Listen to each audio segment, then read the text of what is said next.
5. There we go. And we're live. Yeah, Ladies man. and gentlemen, it's the 3 based bros. Now as we wait for the viewership to build up, because it's going to be a lot. So but anyway, that massive audience. Ginormous, massive audience and stuff. But we were supposed to be on Willem Petz's show this evening. Unfortunately, something came up that he's unable to do the show this evening. But we're going to be doing the show on Friday evening. So let's do it. I thought let's do a live stream so we can build up some more suspense for the show on Friday evening. Basically, what we're going to be talking about is the failures of democracy in South Africa from a biblical perspective. Which I don't even know. You don't really need to talk much about the failures of democracy in South Africa or the failures of democracy as a whole. Just open your eyes and look around you. You know what I mean? It's clear to be seen. But it's going to be an interesting conversation nonetheless. Mm-hmm. Yeah, a lot of people. One of the things is that people. It's kind of like when you listen to things in the media and you hear the media say this, our democracy, a threat to our democracy and all that. It's as if democracy is some sort of god, you know what I mean? It's like it's this new cult that we all have to just, the thing is, different people's views of democracy is different. Some people have actually got the traditional view of democracy where it's attached to a constitution and Bill of Rights and all that sort of thing. And other people have got a view of democracy that where, in a democracy, the majority has all the rights and the minority has fewer rights, or if any rights. That's how some people actually, it can actually be seen that way. It all depends on the people interpreting it, and the whoever you're talking to literally as to what democracy is and isn't. Yeah, no, this is a very good point, Russell. And one of the things that you've seen across Western Europe and in the United States is people. So on the one hand, you have sort of populist movements, Trump election, Brexit, Bolsonaro, and whatnot. And these could be said to be democratic, right? Because it is literally populist, it's the will of the populi, the people, right? But they don't see it that way. So if you read the media classes, they'll say, "Oh, democracy is under threat. Democracy is under attack by this surge in populism." But you could say, "Hang on. Well, isn't the will of the people being carried out? Isn't that literally democracy?" But like you say, they have a very different understanding of what democracy is. So democracy it's not just the will of the people; it's democratic values, right? It's liberal democratic values as they see it, which means that exactly. So it can't swing too far. God forbid, you take one step to the right, because then you're in trouble, according to these people, because the system itself has its own, as it exists, has these sort of preconceived ideas and notions and prejudices about what society should be and shouldn't be. And so the elites who it's a very sort of a technocratic view of democracy, right? So we have these officials, we have these channels, we have these elections, and nothing deviates too much, because if it does, apparently that's undemocratic, meaning it's against what the status quo is, which in their minds is democracy, even though you could argue that democracy is the maintenance of the status quo. Yeah, basically. No deviation from it. Yeah, and we all know that basically it's the media that controls the status quo, and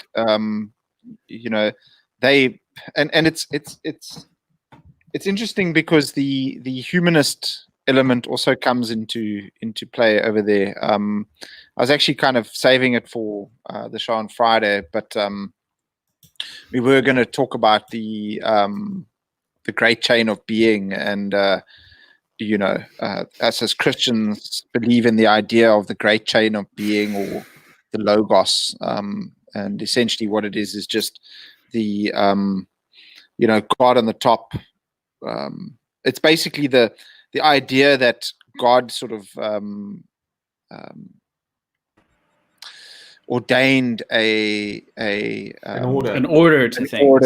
an order to things, a universal law about things. And as the Christian view is, God at the top, the father, the mother, the children, and that sort of thing, and then it all boils down in a certain order to things. All the delegated authority. All delegated authority. Exactly. But I think it's important to understand why we always refer to this great chain of being, or why we always refer to logos and stuff, because I'm sure a lot of people are just like, come on, man, stop talking about this logos thing. I don't understand it. It's going to be difficult for you to understand logos and the great chain of being if you view the world through a humanist lens. So you don't want to concede the idea that certain forces are outside of your control. Okay, so within humanist, or the secular humanist idea of the world, is that I'm in control of my own destiny. I control everything. Everything that I do is according to my free will. I'm in charge of everything, and I'd make the decisions, and everything that happens in my life is as a result of myself. Hence the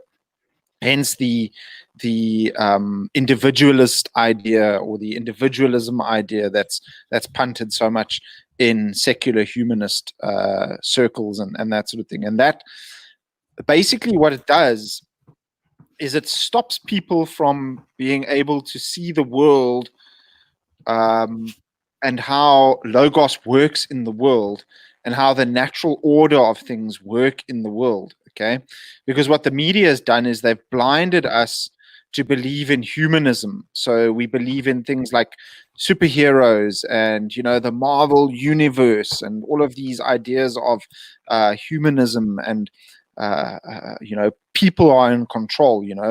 And it basically stems all the way back. I have this theory that we're basically living in a sort of an 800 BC ancient Greek poem, like the Iliad and the Odyssey, or the Theogony by Hesiod, where because Greeks were massive humanists, okay, and they revered humans as gods. Their gods were all humans, actual physical beings and stuff, and that's why what they did in ancient Greece is they made these cool sort of comic book ideas, and that's what we're living in today, where we've basically lionize people like the Marvel characters. We lionize even real people, celebrities, Elon Musk, all of these guys. We lionize all of those people as individuals, and that kind of leans towards the humanist secular idea of it, and it stops people from being able to see the world as it is. So an idea like democracy is easy to sell. You understand? If you can't see the world for what it is, the idea of equality, of outcomes, the idea of egalitarianism and all of that is easy to see. You understand? Yeah. I know. It's interesting. Oh, go ahead, Russell. It's like, just quickly, it's as if if there's any sort of, like we were chatting on our show last night, if there's any disparity between groups, for instance, it's undemocratic. Yeah, you see, this guy says over here, the mobile gamer 40, he says the metaphysical has been erased from the mind and replaced with the materialistic. So, that's pretty much what the media has done. Correct. Good observation there, mobile gamer. And I guess another thing I would say is that about the Greek gods is I think they were sort of deifying, not necessarily humanity, they're deifying aspects of humanity, right? Yeah. So so like war, they deify that sort of aspect and whatnot. And sort of what you see in modern times is people deify other things. Like they'll deify this idea of human progress, or the new atheists will deify science, or they'll deify rationality. So it's just sort of another thing. So instead of Zeus, you could have just imagining like a marble bust of Stephen Hawking, like in his robo chair, just the god of reason. Yeah, but you see, that's the idea that we are essentially living in an 800 BC mythology comic book at this point, or poem. Yeah, great epic poem. Right. That's what we're living in right now. Except instead of God, it's these other aspects of humanity that have been elevated. Exactly. And I'm going to do something real quick, since Hey, Pa, I just want to say how's it to Pa? He's just joined us. How's it, Dad? Sorry you're late. No problem, Pa. We were supposed to be on Willem Petz's show this evening, but it's been postponed for Friday. So that's all good. Yeah, but sorry, I'm going to screen. Dad, I'm impressed. I'm just going to. Nice, checking into live internet stuff. He's right there with the Gen Zers. But I'm just gonna screen share here real quick, see if that works. And I actually have an image of the Great Chain of Being. Let's see if this works. Screen sharing is easiest. Okay, screen share. All right, does this work? All right, share screen. All right, can you guys see my screen? No, I'm still looking at you. No. Okay, hold on. Let's try now. Now do you see? No. Oh, wait. There we go. Whoa. Now. Whoa. What's going on there? Hang on. Right, hang on. Okay, just choose one thing to... There we go. Oh, now it just... I don't know what's going on there now. All right. Okay, hold on. I'm gonna stop, and then I'm gonna try one more time. Let's see if this works. All right. Share screen. Click your entire screen. Yes. Share audio. No. Share. All right. Is it working? Hang on. There we go. Oh no. Okay. There. Okay. All right, so it's working. Can you guys see my cursor? Yeah, I can. That's a complicated picture. Yeah. Okay. Okay, yeah. But what this great chain of being. That's the great chain of being. So that's what I was trying to do for the audience is the great chain of being. So of course up top you have, God the Father here with the Son, and then below that you have the seraphim and the cherubim, the sort of hierarchy of angels around them.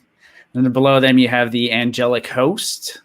Oh, yes. And then below them, you have humanity. So you have kings and lords on the one side, and then you have peasants and commoners on the other.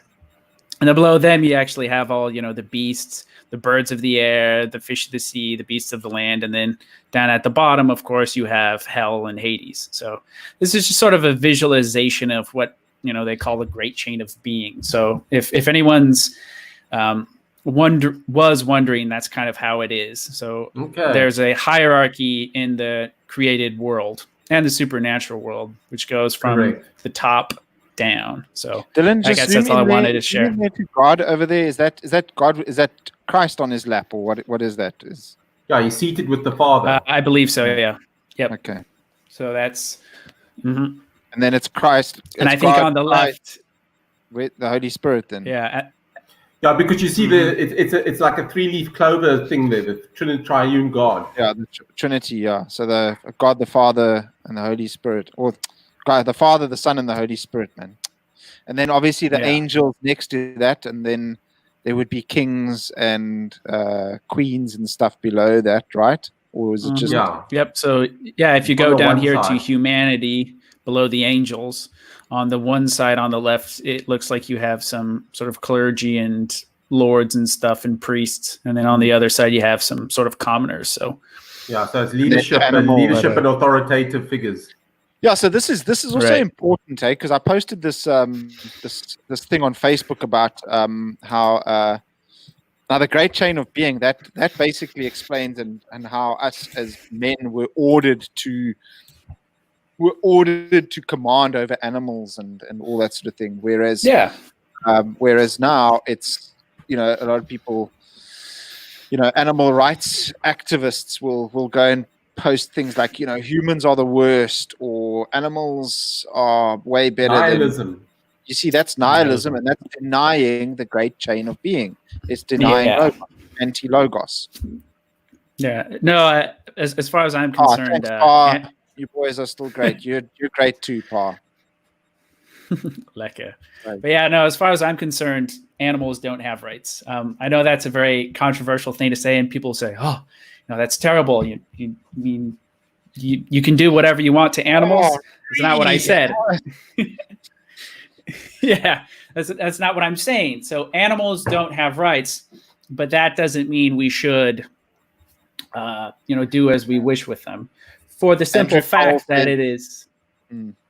Yeah, sorry, Karen. I'll get back to Andrew Kroll's. There are no facts, only interpretations. Yeah. Nah, not really. But anyway, stick to lifting weights, Andrew. There we go. But so in the case of animals, they don't have rights. We eat them, we make them do things for us, we breed them to suit our needs, but that doesn't mean we should treat them with disrespect, right? Because they are part of the created order that God made in the great chain of being. They deserve a certain amount of respect, even though they don't have rights. So it would be wrong to just needlessly beat an animal, but not in the same way that it would to do the same thing to a person, if that makes sense. It's wrong, but in a different way. It's not because the animal has rights, but it's because you are not respecting the created order. Yeah. It's so I just want to answer the Mobile Gamer 40's question. Are you on Twitter? Yes, indeed, we are on Twitter. You can find us at Reactionary Opinions.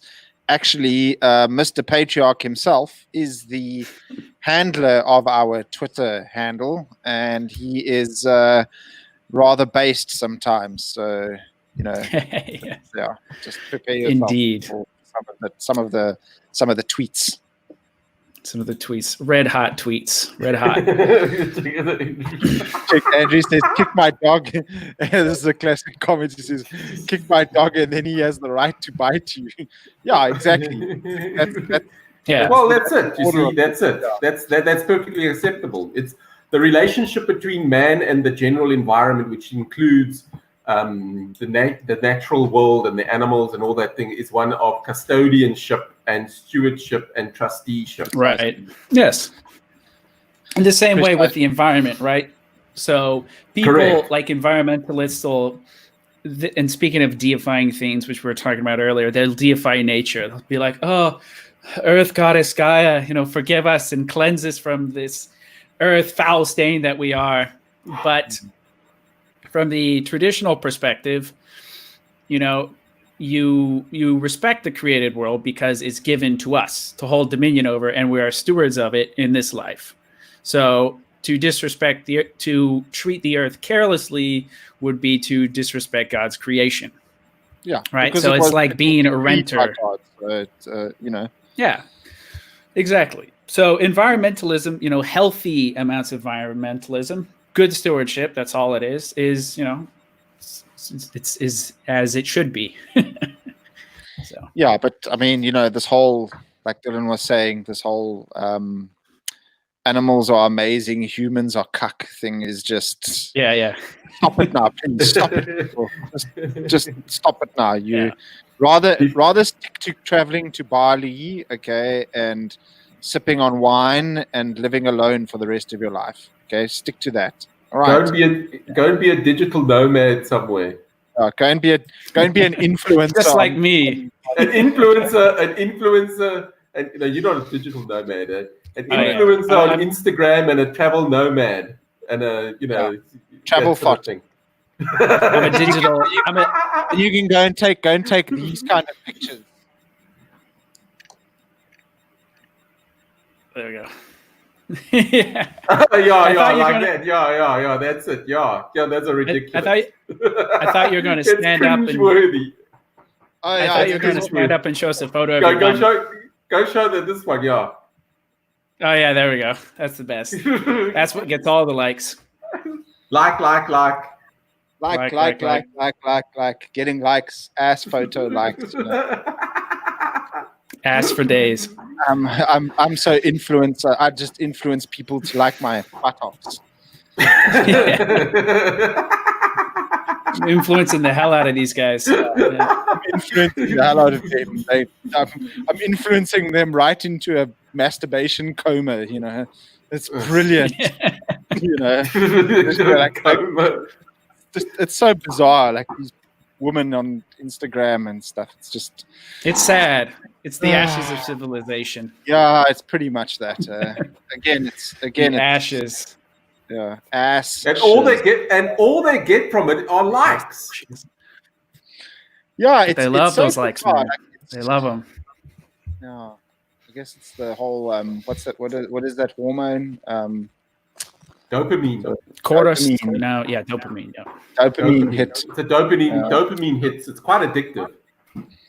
It's drugs. You know, that's all it is. So anyway, anything that anyone in the comments section wants us to talk about, let us know. We're not talking about what we did today and what my favorite color is, and we're not talking about my new Instagram posts and all of that. Proper things, proper questions. Yeah, so there we go. Just look at mom. Look at her. Look at my mother. Isn't she a darling? Look at her. She says, "What exactly is your topic?" Hello, mother dear. Look at us. Look at us boys. You know, our mother and our father are both our two biggest fans. Hey, mom. Mom, you guys. Hey, mom. Aren't you so happy that your two sons are such wonderful critical thinkers? Yeah. Wash hands. Wash hands. I'm done with you boys. Done with you boys. Yeah, I'm done with you boys. Dad's like, I'm washing my hands of you boys. You do your own thing and your cuck topics on talking about Instagram. Shame. Mom probably doesn't even know what an Instagram is or what Instagram is. Yeah. No, I'm kidding. She probably does. She's probably shouting at the phone now. I do know it and stuff. But anyway. Yeah, so and you know what's interesting, talking about this animal rights story, and it annoyed me. It annoyed me quite a lot. Is so obviously, as you guys know, and a lot of the guys on the on our channel know, that I have always been a supporter or a big supporter of the Cape independence movement and stuff. Check, mom. You're just waffling. Yes, mother, we are just waffling. Yeah. So I've always been a big supporter of the Cape independence movement, and what I noticed is so the earliest proponent of that was obviously the Cape Party, and I've always followed the Cape Party, supported them, been a member of the Cape Party, and all of that. And now this new thing that started now is just this Cape exit thing.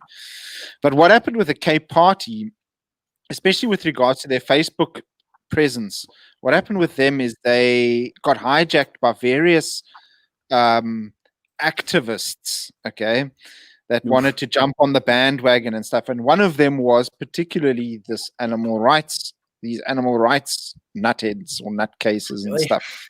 Yeah, big time, bro, massively. And what happened now, I've noticed, I saw it on Facebook, it came across my Facebook, is there I see Cape Exit, animal rights, animal welfare, whatever story things. And I'm like, yeah, these oaks are hijacking the this actual good movement, this movement that can assist stuff. Can't they just go and hijack the DA's forum or something like that? Yeah, I don't know why. They should. They really should just go and Why hijack. don't they go and start Democratic Alliance animal rights? I mean, or start your own rights party. It's whatever. I mean, to have a political campaign based on animal rights is just lame. Yeah, but it's not that's not what the political campaign started as. It was hijacked by these folks, because trying to score political points, or trying to, I don't know, get in the door somewhere. I've got no idea. I don't really understand the reason for it. Yeah, you just bring up Andrew's comment there. Yeah. Testosterone, but Scott won't know anything about that. Ah, jeez. Andrew, listen, my friend. If I've known you for many years, believe me, before you became a beast, you had pretty much zero testosterone. So let's just calm down there, sonny boy. Okay. Chicky, he says chat about no fap. Yeah, that's actually quite a good thing to talk about. Yeah, one of the things I remember, I stumbled across it a year or two ago. They had a thing called what do they call it? A No Nut November. Oh yeah, yeah. It's kind of like what it is. Basically, all it is these guys that have this idea that obsessive wanking and stuff lowers your levels of testosterone and all of that, and which I think there are scientific studies to back that. And essentially, what they've done is they've promoted, call it no fap, because fapping is masturbating, and no fap November, or what's it? No nut November. No nut November. Where you don't masturbate for the entire month to boost your testosterone levels and stuff. But essentially, look, what it is a rejection of pornography. That's what the actual movement was what about. It really boils down to. Yeah. That's what it boils down to. That's what I always thought it was about. That's what yeah. So essentially, what it is obviously people that are realizing that pornography is dangerous, not only to the viewer from a mental perspective, but also to the people being partaking in it. The idea that pornography is some sort of basic thing where what's the idea? What's the libertarian view? The willing. What's the word? Willing buyer, willing seller. Yeah, willing buyer, willing seller kind of thing. No violence, no harm. No violence used and stuff. There's nothing wrong with it and all of that. But the idea that Dad, Mrs. Palm and her 5 daughters. Yes, Dad, Mrs. Palm and her 5 daughters. Yeah. So anyway, essentially what it is these guys rejecting the idea of porn being just some normal thing, that it's not dangerous. Innocuous. Innocuous, like playing kind a of video game or reading a book, or wanking, jacking off, same thing. But they don't understand that how powerful of a mental controller pornography is actually. There's 2 things that can control people more than anything in this world, okay, in our human nature, and that's fear and sex, okay? Those are the 2 things that can control people, and I've continually said this. Fear and sex are 2 things that can control people. That's why, you have things like the sexual revolution, where things like it started off with sex before marriage, where before sex before marriage was very taboo, and then people generally abstained in the past, and with virgins when they got married. Now, if you're a virgin when you get married, people laugh at you and like, what, you're a virgin? Which is just ridiculous. You should be applauded and lauded as something, a shining example to the community. Shining example of the community, yes. If you were a virgin and you got married, when you got married, but but now it's again, you see the whole idea of anything wholesome and stuff has been flipped on its head, and all of that. So it started with sex before marriage, then it moved on to contraception, and then from contraception it moved on to abortion, and eventually it'll be outright euthanasia, Infanticide. Infanticide. Another interesting, infanticide or whatever you want to call it. Another interesting, funny thing that happened with that No Nut November and this sort of like this say no to pornography thing. That I remember a year or so ago, Rolling Stone, if I'm not mistaken, actually had a article that called the movement anti-Semitic. Yeah, I remember hearing something like that. I'm telling you, it's true. I think it's true. Go search it, Scott. There, I think you can even, it's something about like the No Nut Novembers or the No Fap movement or something along those lines. It's anti-Semitic. Go see if you can find it there. No. And then we can try this screen share nonsense again.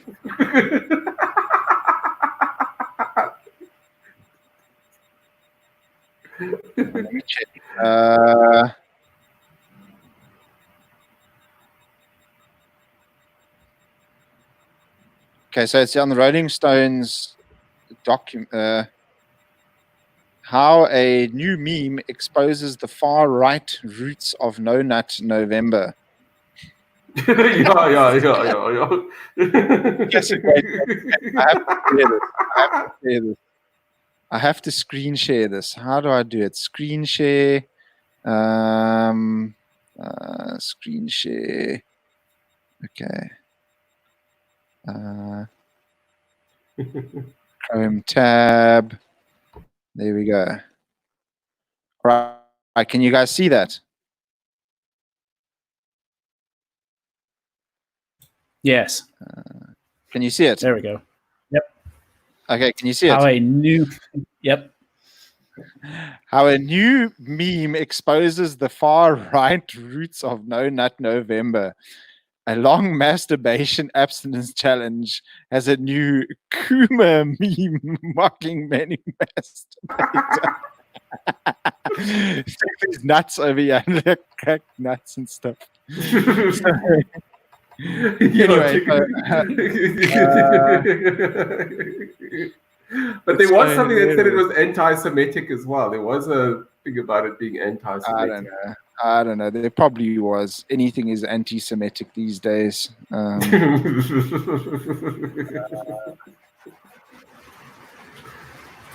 at this ridiculous thing people participating. Kuma is a reference to a meme of an unkempt, skeezy-looking bearded man in a white tank top with vaguely Semitic features. There we go. I like. I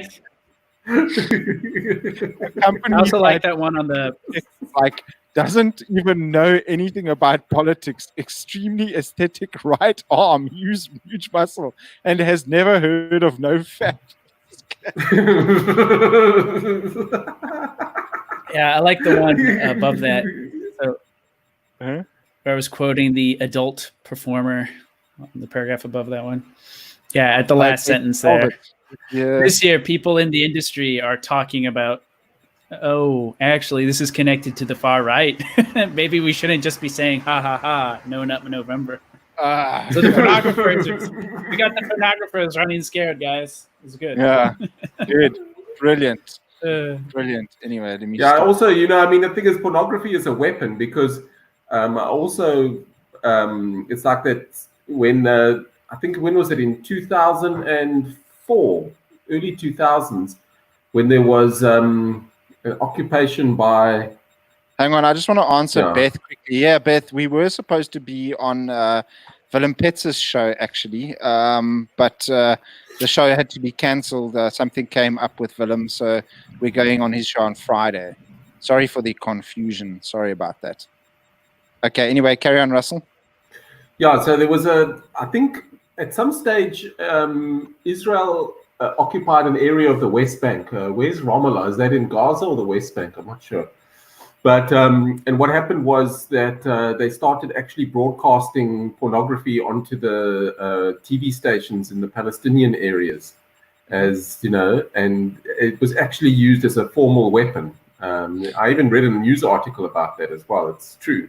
Well, I mean, look, Russell, it's the same as any weapon that you use to alter people's minds. I mean, it's a mind-altering weapon, and you know the idea. Look, I understand it's difficult for liberal-minded people and libertarian types and stuff to understand this. I understand. You know why I understand that, guys? Because guess what? Hello, I used to be one of those oaks. You know, so was Dylan, and well, Russell was always just based Russell. You know, so, but we can't all be that lucky, you know. But we were also liberal-minded at some stage. And we also saw things the way that you see things, you know. But we've changed our views. And I can understand why you would view it as just sort of a willing buyer, willing seller exchange, you know, and there's no sort of exploitation and that sort of thing. But the way I see it is that anything that interacts with the senses as intimately as pornography. So when I say specifically intimately, I mean that you know, let's face it, guys. You know, 99% of the oaks that are watching this pornography are watching it to go and bust a nut. I mean, let's just be honest here. This is not. We're not. So you actually. So it's visual. And you're performing a sexual act at the same time, okay? So there's a lot of senses involved over there, and that alters your mind and the way that you think, okay? And that essentially would then affect the way that you think and the way that you act and the way that you perform and the way that you do a whole bunch of other things, okay? So the idea that this is just some sort of, it does nothing to you is just obscene. Everything that interacts with your senses does something to you. Even music does something to you. It changes the way that you think. It alters your mind, okay? Or it can either escalate your mind or it can bring your mind down to a lower level, okay? So everything, and porn, I think, brings your mind to a far lower level. So yeah, that's my idea of what porn is and why it's an actual attack on I guess on the other thing too is it just pacifies you, right? You know, just think to a time like after nutting, you don't really feel like doing much of anything, right? You're just kind of like, oh, whatever. Whatever. Yeah. Yeah, I mean, it's like it's almost like getting drunk in the sense it's like how you feel afterwards. You're just like, It's also you see, the thing is we mentioned so hold on, which is I think ties into what you were talking about, Russell, about broadcasting it. It was a way to sort of pacify the male population a little bit, right? So if we get them wanking, they won't be as, you know, have as much pent up energy and testosterone and whatever to sort of be messing around with us. They won't have that frustration because it's almost like smoke. They're just like airdropping weed over the same area. It's just like, oh, whatever, man. It's all good. All good. But I mean, that's also got to do with the addictive in your brain, the dopamine hit. And basically being able to control dopamine is a kind of like I think very much regarding things like what they call self-control. A lot of that revolves around learning to understand how dopamine works. But that's quite a technical sort of subject, which I'm not going to get into in detail here. Yeah, the idea, like right. And I guess Gamer says over here as well, that's why weed is legalized, because it's also very pacifying. It's a good point. Exactly. Oh, it is. You know, again, the idea of, you know, drugs being just, you know, again, willing buyer, willing seller stuff is also just nonsense. I mean, sure, you know, whatever, people should be allowed to have their own personal responsibility and all that sort of thing. But you don't. Okay, here's the thing with drugs. Okay, I watched there's a very cool guy called Acts 16 Apologetics, I believe his channel's called. His name is Dr. David Wolf. very smart guy, and his mother actually OD'd on drugs, on heroin, while she was actually looking after his brother who had OD'd on or had a bad dose of ecstasy and was basically brain dead and had these massive operations and surgery, and his mother was looking after him, couldn't handle it. She was a recovering drug addict, and she went back and overdosed on ecstasy. I mean, on heroin. And the idea, look, you don't start, something that he said is, you don't start doing drugs with the idea that I'm going to become a heroin addict, or I'm going to become a crack whore, or I'm going to smoke crack, or I'm going to do that. It's not, you never start off like that. You don't make the leap from being a perfectly normal functioning person to a crack addict on the side of the road looking like an alien. You don't looking like a zombie. You don't do that. It's a series of small choices and small steps, okay? And along the way, you are going to make a lot of bad decisions and stuff, okay? It happens either way. It happens in life. It happens all over the world. The idea is being able to understand and know how to make the right decisions at the right times.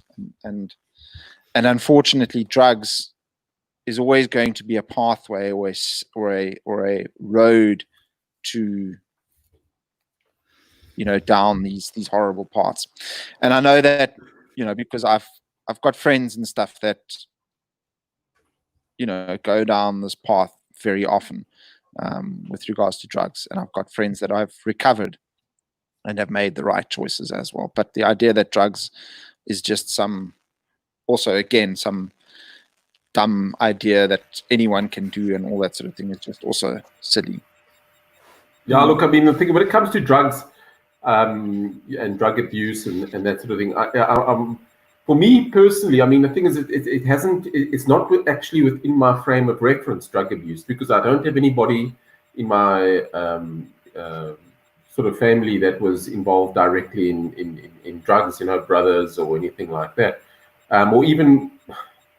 I never grew. For some reason, I kind of just avoided that, sort of setup. But the thing is, drugs. Yeah. But I remember having a conversation with a guy at work many years ago, and it was the story. Remember Scott, when that story about Joost van der Westhuizen, and the video of him came out in his underpants with that woman sniffing coke in her room and all that sort of thing. I don't know if you remember that. Yeah. And it wasn't his wife at the time. It was a woman that he was messing around with. Yeah, it was like a stripper or something. Or yeah, something along those lines. I can't remember exactly the details. But now, for me personally, the first thing that came to my mind was his adultery. Yeah, US Gate. Yeah, US Gate, that's it. Now, the first thing that came to my mind was the adultery part, all right? But speaking to a guy at work who was from a community that was riddled with drugs, his first point of call on the issue was the drug side, because it's his actual experiences. He's actually seen the horrors of it in his community, etc. So it was just a little bit. Sometimes I don't know. Sometimes I feel I'm not really in a position to judge really on drugs until I've actually lived amongst a massive community where drugs are so rampant it causes all sorts of social unrest. Yeah, that's the thing. It's it's like generally when you see these recovered drug addicts and stuff that do speak about drug abuse and all of that, that's generally the consensus. I mean, I've never seen a drug addict say, or a recovering drug addict say, no, man, drugs are all good. Smoke as much crack as you want, man. It's all good, man. Nothing's wrong with it. I've never seen a recovered drug addict speak like that. And, this is the whole point.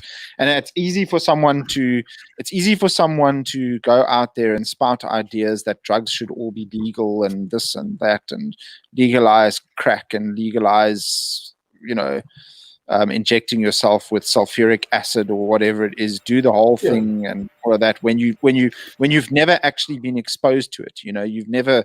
Yeah, exactly. That's exactly what I was saying. Yeah. No, it's kind of anecdotal, but I used to be kind of laissez-faire when it comes to drugs. I was never much of a, as you guys could probably guess, I'm not exactly a tick-up or anything, but it was just never really an interest of mine. But I had sort of a laissez-faire attitude. But once your life gets affected by drugs, sort of the people connected to you, I have some people close to me who have had some problems with this, and also seen it on a community level. I spend quite a bit of time in Mitchell's Plain, oddly enough, and it's eye-opening to see sort of the effect that substance abuse has on a community like that, and just how many drug addicts that just in the neighborhood. And it's startling. And in sort of more affluent areas, you don't really see this kind of thing, but over there it's a very, very real thing, and it causes a lot of damage.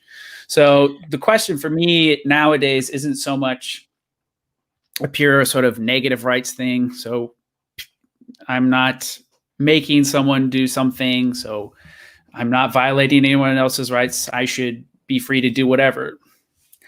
My concern now is more what's better for everybody.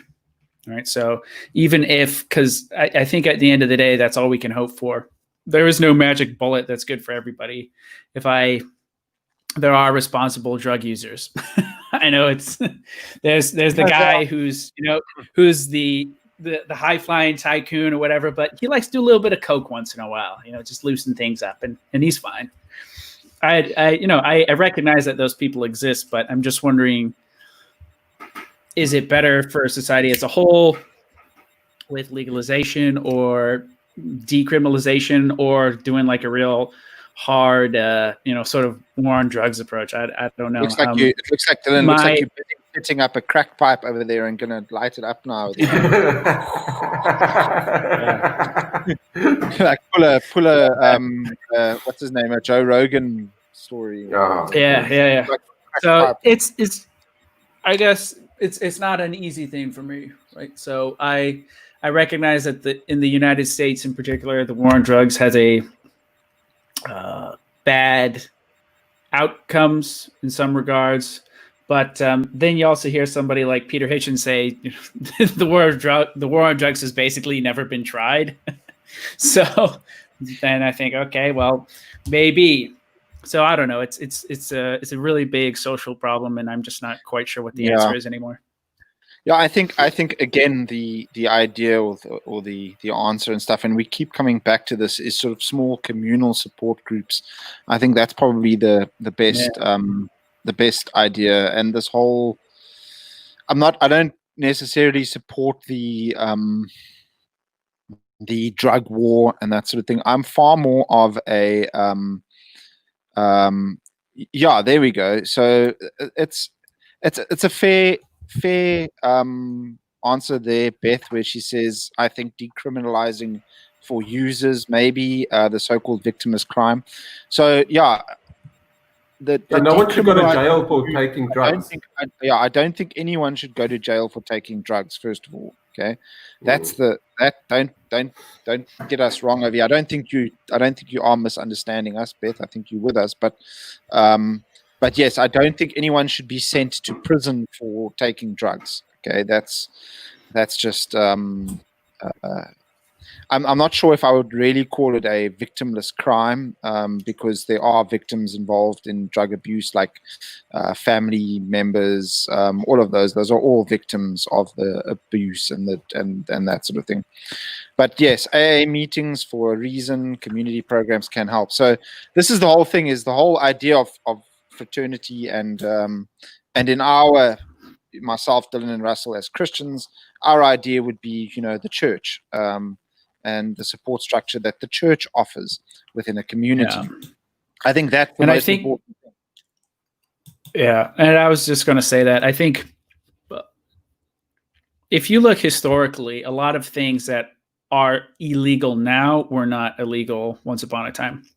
Cocaine being one of them. You could go to a pharmacist and get cocaine. It was fine. But now it's illegal, and I think one of the big things is that the society and the social fabric of the time was such that you could have legal cocaine, but you also had intact families.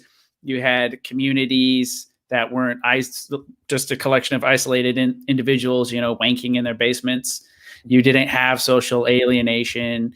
You had a religious tradition that was still going strong. You had all these other things that held people together and gave their lives meaning. Now, for a lot of people, they don't have those, so they default to drugs. Whereas in the past, drugs were on the table, but most people just didn't take them because they had responsibilities that they recognized, and they didn't want to mess up their lives. Interesting thing on the dopamine, you also get people take. It's got to do with dopamine why people take drugs as well. But you can regulate your dopamine through what you said there, Dylan, by actually finding purpose in other areas of your life. So you can actually create dopamine in your mind by finding purpose and actually feeling that sort of fulfillment around it. Dopamine is a little bit of a technical subject, but when you take that away, people try to go for a synthetic dopamine hit, like drugs, like pornography, like all these sorts of things they try to grab onto, rather than the slow, sustained, manageable, keeping dopamine at manageable levels. Yeah, so there's an interesting comment over here by Mobile Gamer 40. He says, after the alcohol prohibition of the 1920s, what was the abuse rate after it was uplifted? Could possibly give people an indication of what could happen if drugs are legalized. I just want to get into one thing. I just want to mention something, and then Dylan, you can take this over because I think you'd have an inside aspect on this because you are American. But you guys always have those silly ideas like prohibition and all these weird things. You guys. It's because all of Russell's Puritan friends came. It's because all of Russell's idealized Puritans came and messed everything up when they became atheists. Check. So, you can't call people that lived 200 years before that becoming atheists 200 years later. Yeah, okay. No. I was just saying they're descendants. That's a topic for another discussion. Let's keep on the subject, gents. Okay. Yeah. So the idea of prohibition and stuff, guys, just because we're saying things like porn, things like drugs, things like I guess at this point we're focusing on those two things, drugs and porn. Just because we think that they're bad doesn't mean that we want a government to jump in and now all of a sudden, or make all of those illegal. Doesn't necessarily mean we want to. What we're more about is changing people's hearts and minds. Okay, I know that's a bit of a cliche, but the idea behind our channel and stuff is to give people an understanding that there is a deeper meaning to life, and life holds so many amazing things that can, like Russell said, that can give you your own natural order dopamine hits, rather than having to go get it from pornography or drugs or whatever it is. So, Dylan, onto the Prohibition 1920s idea. What can you say about that? Yeah, so overall, you did see a sharp decline in the amount of alcohol that was consumed overall during Prohibition. But the downside to that, of course, is then you sort of have an uptick in, I'm not sure if in society as a whole, but you had uptick in certain sectors of violence. So gang activity went up because now there's a black market. Now, people like Al Capone and whatnot can make a killing selling bootleg liquor or booze they smuggle in from Canada. So you did have an issue there with exactly the same thing you see now with cartels and whatnot, but just different characters basically. So you had an increase in. Sorry, you're talking about during the Prohibition right now, just to clarify, because he's talking about what happened after it was uplifted. So what happened after? Right. It was so what you saw afterwards is that there was an uptick in the amount of alcohol that was consumed, but then it leveled off back to what it was before. So there was a spike up. Like, oh, sweet, we could buy booze again. And then it went back down to the long-term trend shortly after that. a perfect idea would be to just look at the South African liquor store sales now during the lockdown. It'd be a perfect example. You know, alcohol was banned. Oaks was selling it like black market vibes and stuff, tons, but like everywhere. I mean, if you couldn't get booze during this lockdown, you were living under a rock. Okay, there was all kinds of black market booze selling going on. Okay, and then and now when the bottle stores opened, yes, bro, the tops and all those Oaks were pumping, bro, pumping, and now it's kind of sort of it, and it will sort of peter out. It's the same sort of idea. Well, that's not as long as there's rumors about them closing them again. Yeah, those rumors were probably started by tops upper management to get like a boost. It's what, mid-month now. Maybe their financial year end is the 15th of June or whatever, and they want to get a big boost in before the financial year end or something. I don't know. Mm-hmm. Yeah, that would be nice. Oh man. Okay, Yeah. Scott, we covered everything. Anything else you guys want to talk about? I think we're done. We're done. So there, Beth says the only people who didn't get booze in the lockdown was people who didn't want. Yes, correct. Yep. If you wanted it bad enough, you could get it. Believe me. Yeah, just like believe me, but like I don't think I bought booze on the black market during the alcohol prohibition. I don't think I did, but not much of a dopper. Neither is Russell, but and neither is Dylan. Really, none of us are really heavy doppers and stuff. But it's good when we have it available. So, here's a tough one over here. Oh wait, no, you could brew it too. Yeah, good point, Beth. But this is the question from Andrew Kroll over here, which we'll end on. Goodness me. Do you think prostitution should be illegal? That's like it. My opinion on prostitution is the same as on drugs. I'm not sure. That's my answer. I don't know. Basically, I don't. The quick answer is, off the top of my head, I don't want to see it in any public place. Thank you very much. I don't want to see it on the streets. I don't want to see it. I don't want to see it advertised on billboards or in newspapers or call me ads or Google ads or anything. You know, that's the first thing. Whether or not it should be illegal or not, I don't know. You're not allowed to check. Andrew, did you forget German locker days? You were gesape all the time. Yeah, geez, you know, people remember my 20s and stuff like it was yesterday. I wasn't. We were all degenerates once upon a time. Yes, Andrew, we were all degenerates at one stage of our lives. Anyway, but yeah, same thing with prostitution. I agree with Russell. I don't want to see it on the public sphere. I don't want to see it broadcast on TV. I don't want to see it promoted. I don't want to see adverts in places. I don't want to see prostitute marches or whatever. You know what I mean? I just don't want to see it because it's just silly. There's going to be enough of a market for Oaks that want to go and have sex with prostitutes. You don't need to advertise it. You know, just don't. It's just, yeah. We won't bring the fascist police down on you, but just don't promote it in the public sphere. That's all. That's as far as I'll go. Yeah. Any other questions in the chats, guys? Remember Friday evening, 8 p.m. We are going to be on Willem Petz's show. Guys, if you're listening in the chats and stuff and you enjoyed what you heard today, or even if you didn't enjoy it, share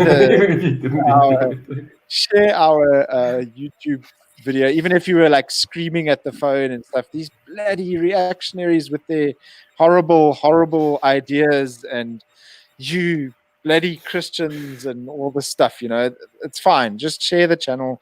We're trying to get our subs up. I mean, we're up to about 122 subs, and we're trying to get them up.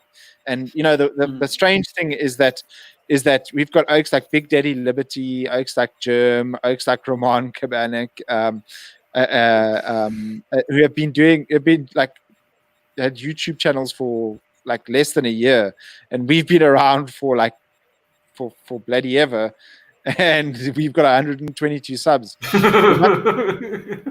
must be doing something right then, I guess. Yeah, man.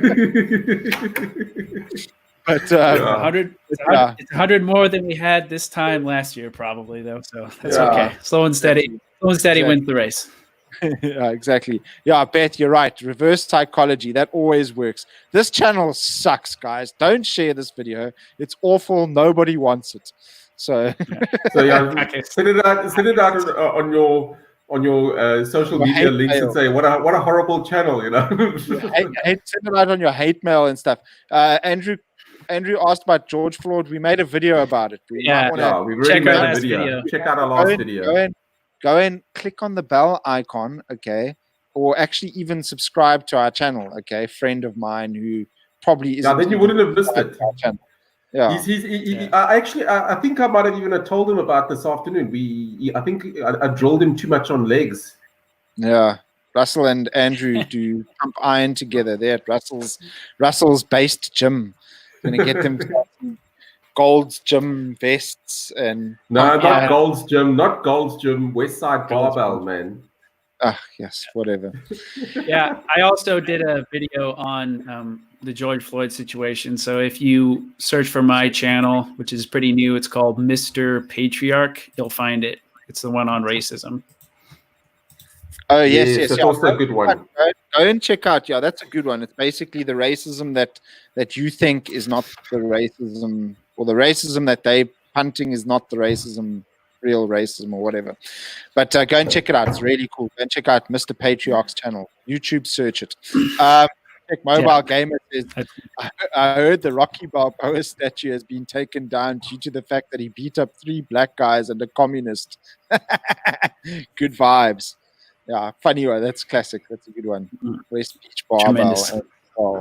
Anyway, guys, thank you so much. Maybe I should do that. Don't subscribe to Reactionaries. Don't help them get traction. Thank you so much for listening, everyone. Stay reactionary out there. I hope you guys enjoyed this show. And as always, remember that God wills it. God wills it. Amen.